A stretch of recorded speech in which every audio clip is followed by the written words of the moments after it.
हर housewife अपने घर को अपने तरीके से मैनेज करना जानती है।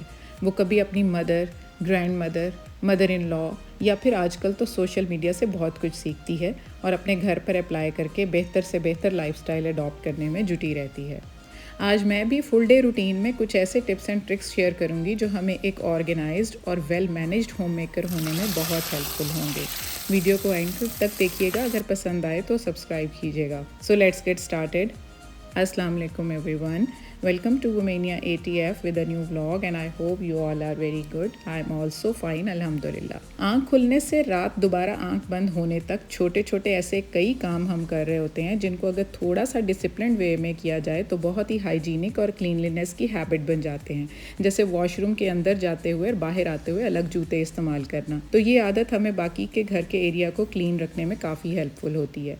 आज घर में सब्ज़ी नहीं थी, सोचा किचन गार्डन में ये बैंगन बिल्कुल रेडी हो गए थे, इनको उतार लूँ। तो नाइफ़ और किचन सीजर्स दोनों मैं साथ लेकर आई। तो आप ये देखें कि नाइफ़ से इसको काटना कितना मुश्किल हो रहा है। तो अपने किचन गार्डन की सब्ज़ी के लिए सीजर्स का यूज़ करें और वो भी किचन सीजर्स।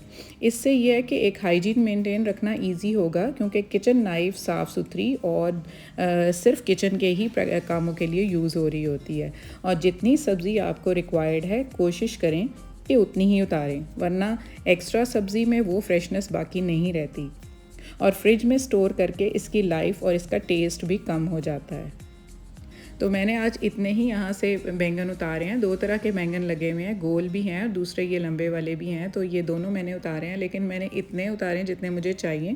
ये गोल वाले तो मैं गोश्त डाल के उसका सालन बना लूँगी और दूसरे वाले जो हैं उनके अंदर अरवी डाल के तो उसका सालन में रेडी। इस तरह वेज और नॉन वेज दोनों ऑप्शंस अवेल हो जाएंगी। 12 बजे तकरीबन मैं नाश्ता रेडी करने के लिए गई फिर, क्योंकि जो लोग रेगुलर मेरे व्लॉग जो हैं रिलीजियसली देख रहे हैं, दे नो दैट मैं इंटरमिटेंट फास्टिंग से अपने वेट मेंटेनेंस पर हूँ।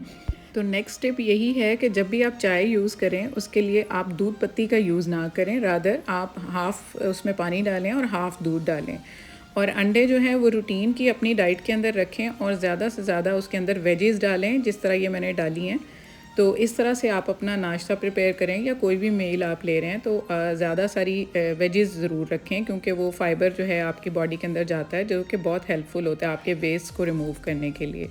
तो इसके साथ साथ जब अंडे के साथ ब्रेड तो मस्ट है और ज़्यादा घर में वाइट ब्रेड ही आ रही होती है तो उसको आप अवॉइड करें। उसकी जगह पर ये मल्टीग्रेन ब्रेड आप यूज़ कर लें या ब्राउन ब्रेड यूज़ करें। तो टेस्ट में तो मेरा ख्याल है कोई फ़र्क नहीं होता, लेकिन हाँ हेल्थ के लिए बहुत ज़्यादा बेनिफिट्स होते हैं इसके। वो वाइट मैदा जो है वो आपको हेल्थ वाइज जो है ख़राब ही कर रहा होता है। तो कोशिश करें कि आप ब्राउन ब्रेड या मल्टीग्रेन ब्रेड यूज़ करें। तो लंच में मैं कड़ी आज बना रही थी, उसकी डिटेल्ड रेसिपी मैं आपको पहले शेयर कर चुकी हूँ, डिस्क्रिप्शन में मैं लिंक डाल दूँगी। आज मेरा ये दिखाने का मकसद ये था कि इससे रिलेटेड कुछ टिप्स आपसे शेयर करना चाह रही थी, क्योंकि लोग कड़ी बहुत पसंद करते हैं। सबसे पहले तो ये टिप है कि आप जब पकौड़े निकालें उसके लिए इस तरह का पैन आप यूज़ करें, बड़ा वाला।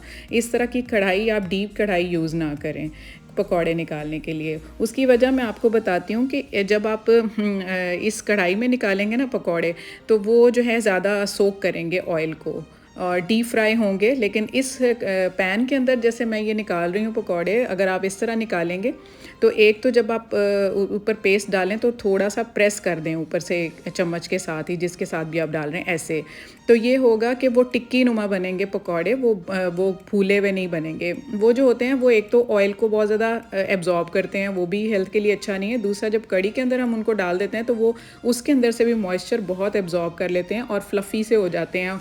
और जब कड़ी के अंदर थोड़ी देर 1-2 घंटे पड़ी रहे, हम उसको यूज़ करें तो वो उसके अंदर मिक्स हो जाते हैं, जो उसके टेस्ट और उसके जो लुक है उसको भी ख़राब कर रहे होते हैं। इस तरह से ये टिक्की बन जाती है जिस तरह मैं आपको बता रही हूँ।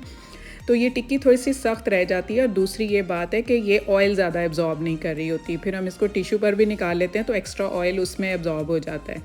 इस तरह टिक्की नुमा हमेशा पकौड़े निकालें, उससे ये भी होगा, मैं आपको दिखाती हूँ कि ये अंदर तक अच्छे से पक जाती है। जो पकौड़े मोटे सारे आप निकालते हैं ना, वो अंदर से कच्चे रह जाते हैं। तो मैं आपको ये तोड़ के दिखाती हूँ। ये देखें, इसके अंदर से पूरे तरीके से ये टिक्की जो है ये पक गई है। तो ये कच्चा नहीं रह जाएगा। इसकी वजह से जो है ना पेट के अंदर जाकर फिर पेट ख़राब भी नहीं होता। अक्सर मोशंस लग जाते हैं क्योंकि सही तरह से डाइजेस्ट नहीं हो रही होती। तो ये अंदर से दिखाती हूँ इसका व्यू आपको कि ये टिक्की अंदर से अच्छे से पक गई है। तो इस तरह इसका टेस्ट भी बढ़ जाता है। तो उसके बाद जब आप इसका तड़का, तो उसमें भी ये है कि आप जब तक अच्छे से घी गर्म ना हो जाए ना, तब तक इसके अंदर ये खड़े मसाले ऐड ना करें। जब बिल्कुल घी अच्छे से गर्म हो जाए फिर ये मसाले ऐड करें। उसका ये होगा कि तड़का बहुत ज़्यादा अच्छा जो है लगेगा। तो उसमें कड़ी डालने से के बाद पकौड़े सबसे पहले डालें, तड़का ऊपर डालने से पहले, और पकौड़े भी इस तरह डालें एक एक करके, एक साथ इकट्ठे ना डालें। और अगर आपकी कड़ी की क्वांटिटी लेट्स सी 1 लीटर है ना, तो उसके अंदर आप हाफ़ केजी उससे हाफ़ क्वांटिटी के पकौड़े डालें, ताकि उसके अंदर एक लिमिट रहे कि वो एब्जॉर्ब भी करना होता है पकौड़ों ने मॉइस्चर। तो इस तरह से फिर जब भी थोड़ी देर पड़े रहते हैं तो वो कई दफ़ा ऐसे होता है कि वो एब्जॉर्ब कर लेती है और कड़ी की क्वांटिटी कम हो जाती है।